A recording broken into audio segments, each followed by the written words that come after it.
Hello, good morning class 8। देखिए बेटा, chapter है हमारा विजुअलाइजिंग सॉलिड शेप। ठीक है बेटा, ये चैप्टर हमारा 10 नंबर है। अब देखिए बेटा, इसमें हमने एक्सरसाइज, हमारे पास 3 एक्सरसाइज इसमें 10.1, 10.2 और 10.3। तो 10.1 और 10.2 तो हम कंप्लीट कर चुके हैं। 10.3 हमारा स्टार्ट होगा, बट उससे पहले जो हमारे पास कुछ है, हमारे पास जो फैक्ट है उनको हम देखेंगे। चलिए बेटा, जहाँ पे हमने कल छोड़ा था वहीं पे।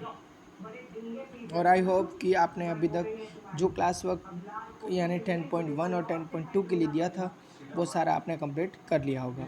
अब देखिए बेटा, हमारा नेक्स्ट चैप्टर है, अरे नेक्स्ट एक्सरसाइज है, वो हमारा है 10.3। देखिए यहाँ पे बेटा, तो कल मैंने आपको ये बताया था कि प्रिज्म और पिरामिड, सबसे बड़ी बात है कि आपने यहाँ पे एजेस, वर्टिसेस एंड फेसेस तो कल मैंने आपको बता दिए थे क्यूब और क्यूबॉइड के। देखिए, सब एक दूसरी बात ये है कि बेटा, जो आपका जो क्यूब होता है ना, ये देखिए यहाँ पे शेप बना हुआ है क्यूब का, ये आपका क्यूब है। तो ये क्यूब एक प्रिज्म का काम कर रहा है। क्यों काम कर रहा है प्रिज्म का, ये रीज़न बता दूं कि जो इसका बेस है ना, नीचे वाला जो बेस है, वो बेस उसका किस शेप में है? वो उसका स्क्वायर शेप में। और उसका जो अपर पार्ट है ना, जो उसका रूफ जिसको बोलेंगे हम, वो भी हमारा क्या है, अगर यदि दोनों का सेम सेम पार्ट है तो वो प्रिज्म का काम करेगा। जैसे ये क्यूबोर्ड शेप है, तो क्यूबोर्ड में भी यही होगा बेटा, नीचे वाला पार्ट है वो रेक्टेंगल है और ऊपर वाला पार्ट भी रेक्टेंगल है। तो ये दोनों पार्ट, यहाँ पे भी रेक्टेंगल रेक्टेंगल है, इस वजह से ये भी प्रिज्म का काम करेगा, ये भी प्रिज्म का काम करेगा। समझ रहे हैं आप? दोनों बेटा प्रिज्म के काम करेंगे। अब देखिए नेक्स्ट हमारा, तो अब देखिए यहाँ पे पिरामिड का मीन्स होता है कि नीचे वाला पार्ट यहाँ पे चाहे वो जो भी हो सकता है, बट ऊपर वाला पार्ट यहाँ कहीं ना कहीं मिलना चाहिए, कहीं ना कहीं मिलना चाहिए। लेकिन बेटा, जब दो एक साथ होते हैं ना, दो एक साथ, देखिए यहाँ पे, तो यहाँ पे जो ये इसको देखिए बेटा, क्या लिख रहा है, लिखा वो भी देखिएगा।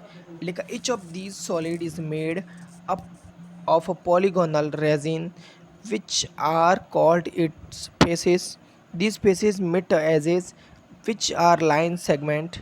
At the segment edges meet at vertices which are point. Such solid are called polyhedron. देखिए बेटा, ये हमारे सब पॉलीहेड्रॉन है, ये भी हमारा पॉलीहेड्रॉन है, ये भी हमारा पॉलीहेड्रॉन है और ये भी हमारा पॉलीहेड्रॉन है। क्यों? क्योंकि यहाँ पे बेटा क्या कह रहा है कि जो फेस है वो किससे मिलना चाहिए? एडजेस से।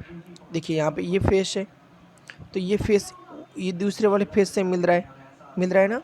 और जब इनकी फिर क्या हो रहा है, लाइन सेगमेंट्स, और इन सब के जब which are line segment and edges meet at vertices, यानी और जो एजेज है, ये देखिए, ये एजेज सब कहाँ मिल रहे हैं? एक वर्टिसेस से मिल रहे हैं। लिखा वर्टिसेस विच आर पॉइंट। तो such solid are called a polyhedron. तो समझ रहे हैं आप कि ये वाला पार्ट है जो है पिरामिड है, वो हमारा क्या है, एक पॉलीहेड्रॉन है। ये भी हमारा पॉलीहेड्रॉन है, ये भी हमारा पॉलीहेड्रॉन है। ठीक है, अब देखिए नेक्स्ट हमारा आगे क्या कह रहा है ये। तो अब देखिए यहाँ पे देखिए बेटा, ये सब के सब यहाँ पे देखिए, ये जो फेस है, तो फेस आपस में कहाँ मिल रहे हैं? ये देखिए, फेस एजेस पे मिल रहे हैं और एजेस वापस कहाँ मिल रहे हैं? एक वर्टिसेस पे मिल रहे हैं इसमें। तो इसके हम से पॉलीहेड्रॉन है।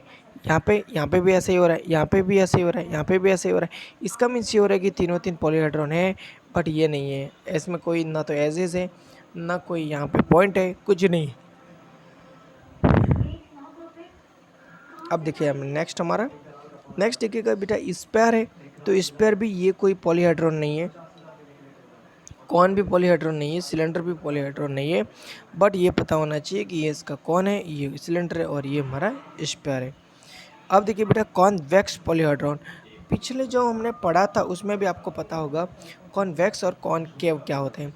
कॉन्वेक्स वो होते हैं कि जैसे कि यहाँ देखिए, कॉन्वेक्स वो होते हैं कि जिसमें एक भी पार्ट उसका बाहर नहीं होना चाहिए। जैसे देखिए यहाँ पे, जैसे देखिए यहाँ, जैसे हमने कल हमारे पीछे जो हमने पढ़ा था, ऐसे इस टाइप का है। तो ये हमारा कौन सा है?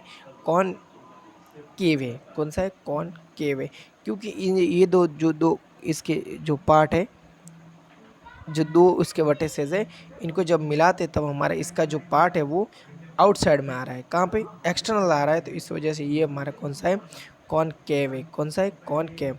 तो देखिए यहाँ पे भी बेटा ऐसा ही सिस्टम है। देखिए यहाँ पे इन दोनों जो पॉइंट को मिलाएंगे तो हमारे पास एक एक्सटर्नल आ रहा है। यहाँ पे भी एक्सटर्नल एक्सटर्नल एक्सटर्नल, यहाँ पे भी देखिए एक्सटर्नल एक्सटर्नल। तो ये सब कॉनकेव है, बट यहाँ पे एक भी पार्ट बाहर नहीं आ रहा। देखिएगा इनको पहले आप मिला के देख लीजिएगा, सारे के सारे सब के सब इसमें जो भी डायगोनल बनेंगे वो सारे इनर साइड में होंगे। और रेगुलर, रेगुलर किसे बोलते हैं कि जिसकी ऑल साइड इक्वल हो, ऑल साइड इक्वल हो। यहाँ पे तो बेटा ऑल साइड नहीं होती, यहाँ तो फेस होते हैं, तो ऑल फेसेस इक्वल होने चाहिए। यानी ऑल फेसेस का मीन्स होता है चाहे एक फेस स्क्वायर है तो सभी फेस स्क्वायर होने चाहिए, चाहे एक फेस यहाँ पे हमारे पास क्यों रेक्टेंगल है तो अदर भी रेक्टेंगल होने चाहिए। देखिए यहाँ पे क्या लिख रहा है, डेफिनेशन भी एक बार देख लीजिएगा। डेफिनेशन कह रहा है regular polyhedron, a polyhedron is said to be regular if its faces are made up of regular polygon and the same number of faces meet at each vertices. देखिए और बेटा ये इसमें ये सिस्टम भी होता है कि जो ये वर्टिसेस है ना, इतने इसमें देखिए जितने भी वर्टिसेस है, यहाँ पे देखिए ये वर्टिसेस है तो उसमें सेम नंबर ऐड हो रहे हैं क्या? हाँ, इसमें भी सेम फेस आ रहे हैं, इसमें भी सेम फेस आ रहे हैं, इसमें भी सेम फेस, इसमें भी सेम फेस, यानी सभी में सेम सेम फेस आने चाहिए। तो वो सब क्या हो जाएंगे?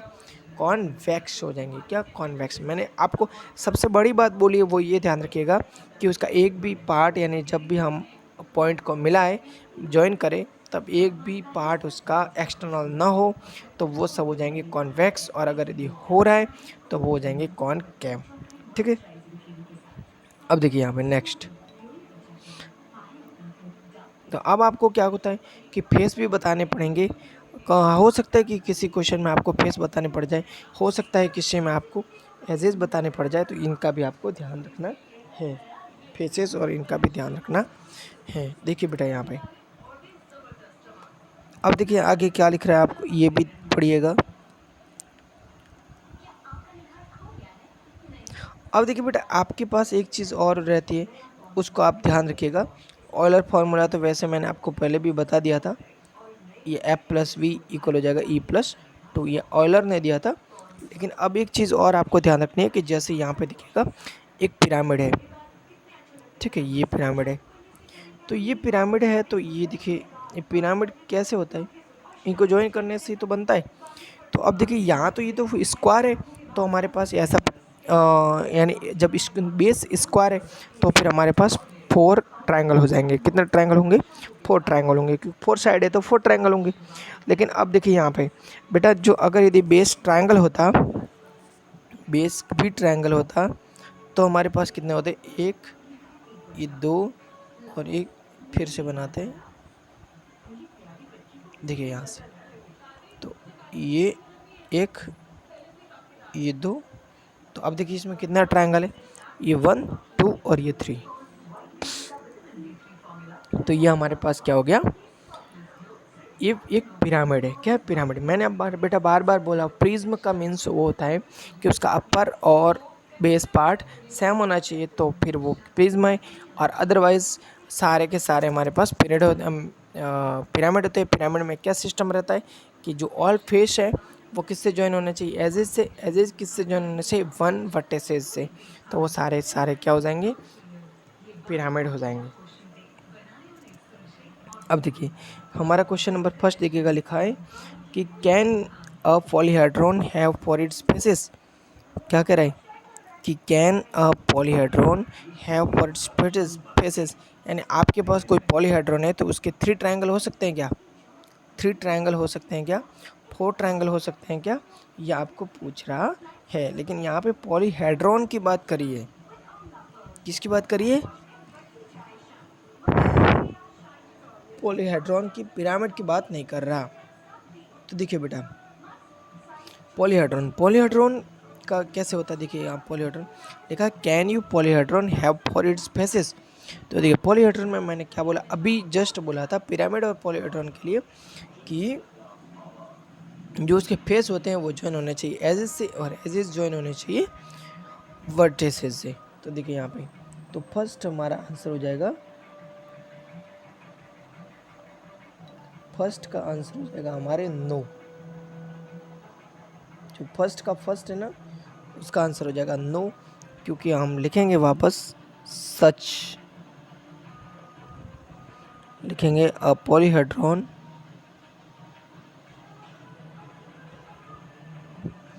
A polyhedron is not possible. Is not possible.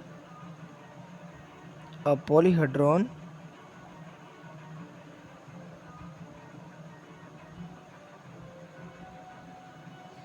has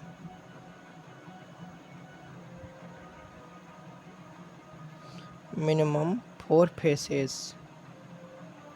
ठीक है, यानी मिनिमम 4 फेसेस से कैसे, देखिए इसका मैं डायग्राम भी बना के दिखा देता हूँ। अभी जस्ट भी तो बनाया था, ये तो 1 ट्रायंगल हो गया, ये 2 ट्रायंगल, ये 3 ट्रायंगल और ये 4 ट्रायंगल। तो टोटल कितने होंगे, मिनिमम 4 ट्रायंगल हो जाते हैं। अब देखिए सेकेंड क्वेश्चन नंबर सेकेंड लिखा है कि 4 ट्रायंगल्स, तो लिखेंगे यस, क्या लिखेंगे, यस, और लिखेंगे a triangle pyramid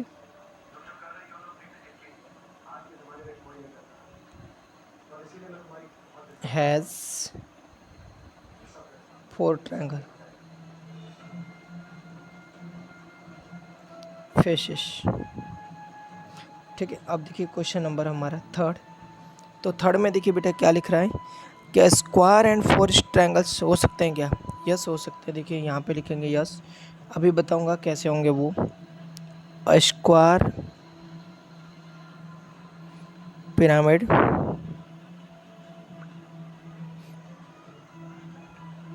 has a square face and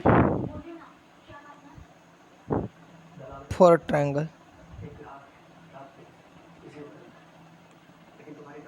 face।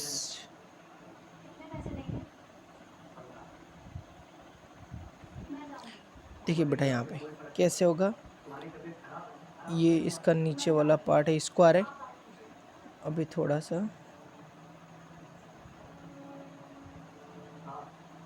ये देखिए, अब यहाँ से इसको ज्वाइन करिए, ठीक है, यहाँ से इसको ज्वाइन किया, यहाँ से इसको ज्वाइन किया, ठीक है। तो ये हो जाएगा बेटा यहाँ पे इस टाइप से हो जाएगा, ठीक है।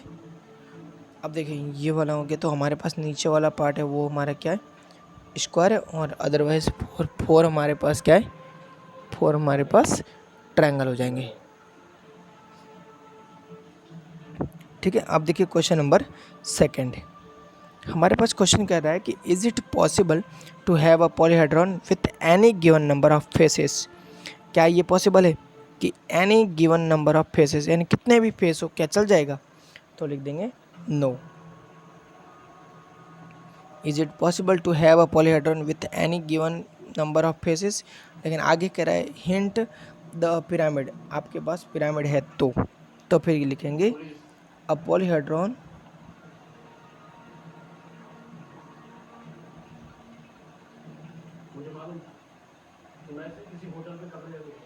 a polyhedron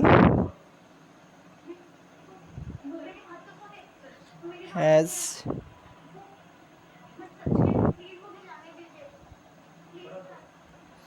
minimum of 4 faces, क्या हो जाएगा, 4 फेसेस, बट ठीक है यहीं पे लिख देंगे, यही हमारा आंसर, ठीक है। अब देखिए क्वेश्चन नंबर 3, तो 3 में क्या लिखा कि which are prism among the following, ये जो क्वेश्चन अकॉर्डिंग जैसे डायग्राम गिवन है, ये सारे क्या प्रिज्म है ये कह रहा है।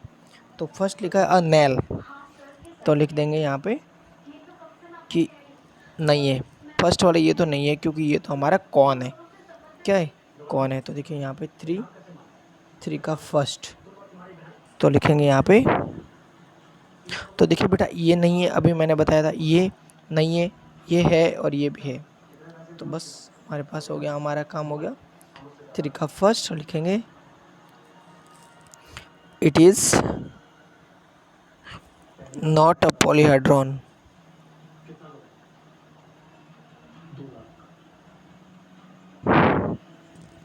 as it has a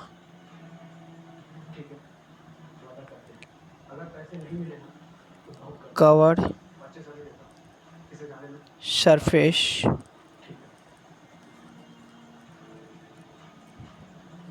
therefore it will not be a prism. Also, it will not be a prism also. देखिए बेटा यहाँ पे 3 का सेकंड देखिए,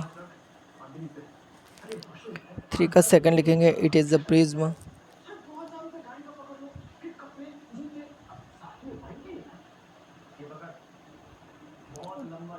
3 का थर्ड लिखेंगे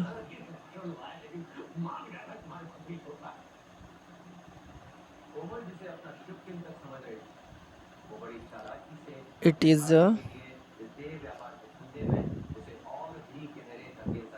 it is not a prism.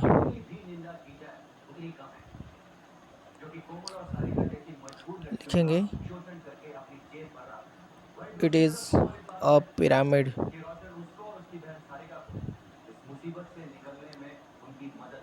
3 का 4 लिखा इट इज़ अ प्रिज्म। ठीक है, ये लिखा इट इज़ अ प्रिज्म। ठीक है बेटा, तो ये आपको 3 का 4 भी हो गया। अब देखिए यहाँ पे क्वेश्चन नंबर 4। क्वेश्चन नंबर 4 में कह रहा है बेटा कि how are prism and cylinder alike. Alike का मीन्स होता है सेम सेम, क्या एक जैसे हैं। तो हम लिखेंगे कि आगे लिख रहा है कि prism and cylinder alike, and आगे लिख रहा है कि how are pyramid and cones alike. तो लिखेंगे यहाँ पे, तो देखिए इसका आंसर हमारे लैंग्वेज में देना है। क्वेश्चन नंबर 4 देखिएगा, 4 का फर्स्ट देखिएगा यहाँ पे। तो 4 में लिखा है अ सिलेंडर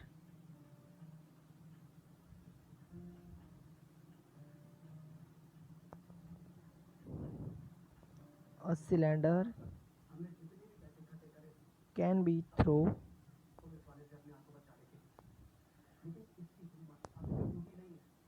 नहीं, a cylinder can be thought as a circular prism.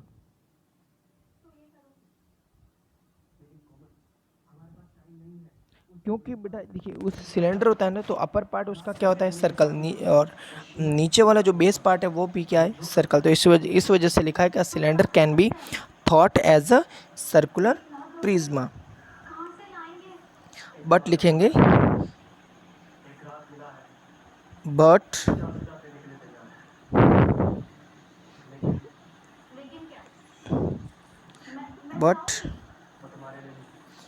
Prisma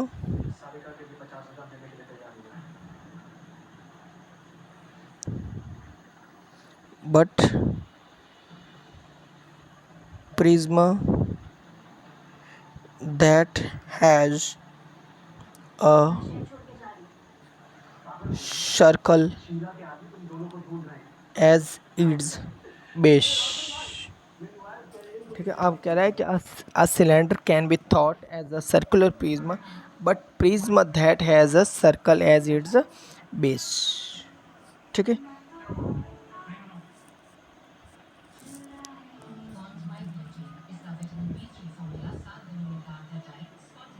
अब देखिए बेटा इसका सेकंड कह रहा है कि how are pyramid and cones alike.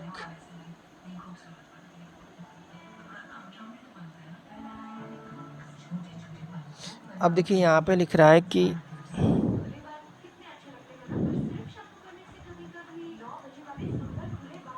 ये बेटा ऐसे नहीं कह रहा, वहाँ से वो बट मैंने लगाया ना, वो बट हटा देना, बट नहीं आएगा यहाँ पे। अब देखिए क्वेश्चन नंबर 4 है, 4 का सेकंड देखिएगा, मैं सेकंड बता रहा हूँ वैसे कर देना। हाउ यानी कैसे are pyramid and cones alike. Pyramid और कॉन एक जैसे हैं, कैसे देखिएगा यहाँ पे लिखेंगे तो a cone can be thought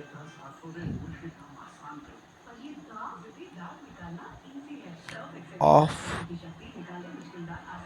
as a circular pyramid.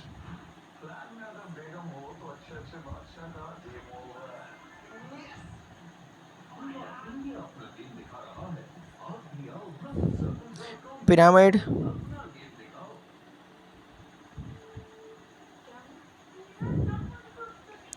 that has a circle as its base.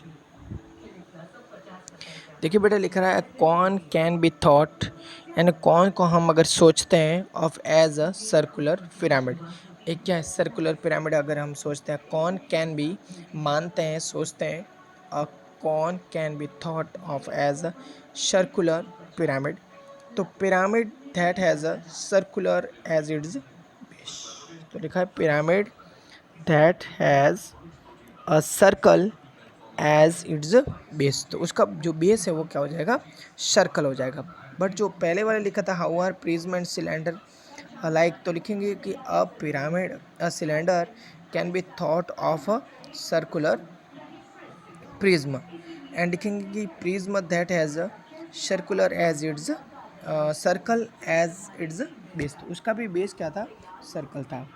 अब देखिए बेटा क्वेश्चन नंबर 6, क्वेश्चन नंबर 6 देखिएगा। क्वेश्चन नंबर 6 में लिखा है कि verify Euler formula for these solid.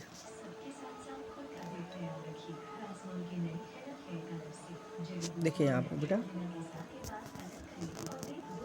तो अब यहाँ पे क्या करना है क्वेश्चन नंबर 6 में आपको, कि आपके पास नंबर फेस है, सब कुछ यहाँ पे है, आपको सिर्फ वेरीफाई करना है फॉर्मूले को। मैं एक करके बता देता हूँ, एक आप खुद करोगे, ठीक है बेटा। देखिए क्वेश्चन नंबर नहीं 5th रह गया ना हमारे पास, क्वेश्चन नंबर 5th देखिएगा। क्वेश्चन नंबर 5th कह रहा है कि is a square prism same as a cube, explain. ये कह रहा है is a square prism same as a cube, explain.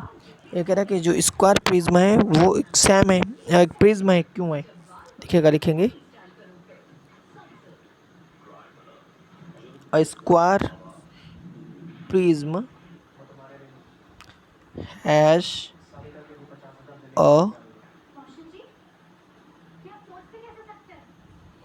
a square as its base.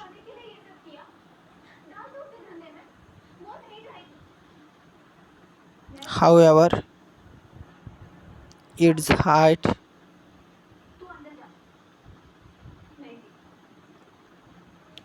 is not necessary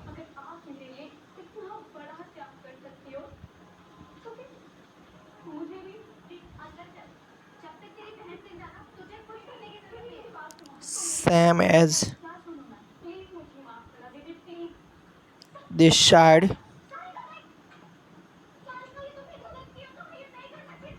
of a square. Thus, a square prism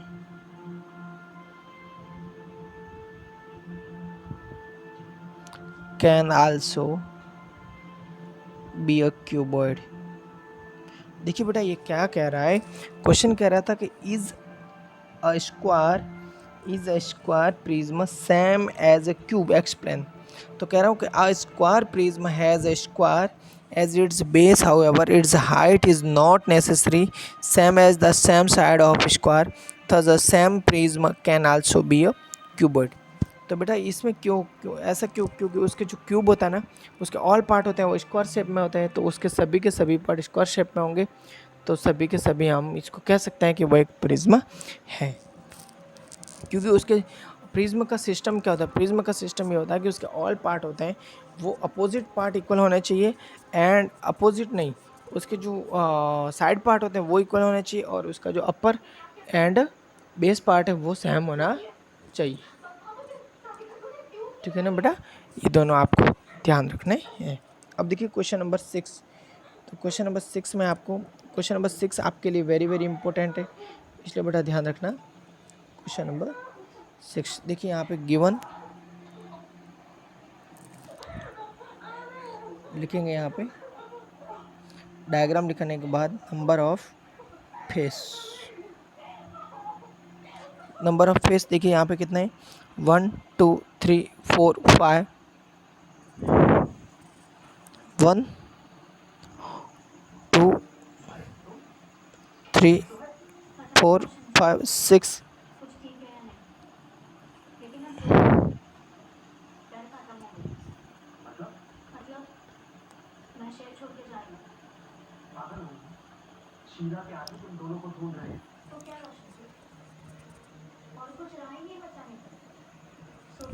देखिए यहाँ पे number of faces, तो यहाँ पे देखिए एफ इक्वल हो जाएगा हमारे पास, फर्स्ट वाला देखिएगा, फर्स्ट में हमें कितने टोटल फेस दिख रहे हैं, देखिए यहाँ पे देखिए ऊपर वाला एक तो दिख रहा है, एक नीचे वाला 2, एक इधर 3, एक इधर 4 5 6, एक नीचे बेस 6 और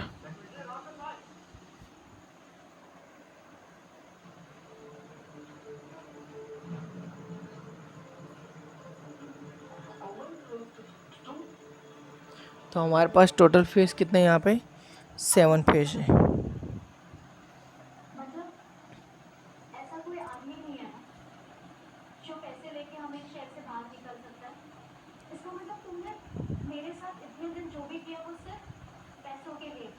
नंबर ऑफ वर्टिसेस भी इक्वल हो जाएगा हमारे पास, देखिए वर्टिसेस ऐड कर टोटल करिए। वर्टिसेस में आपको बोला था कि 3 एजेस मिलने चाहिए, वहाँ पे हमारे पास क्या होता है, ये 3D शेप में, इस वजह से बेटा यहाँ पे प्रॉब्लम हो रही है, ठीक है ना। तो टोटल हमारे पास वर्टिसेस कितने, चलिए बेटा मैं इसको कल समझाऊंगा आपको कम्प्लीटली कि इसमें इसको किस टाइप से देखते हैं, वो भी देखिएगा और फिर मैं आपको पूरा बताऊंगा इसको, ठीक है बेटा।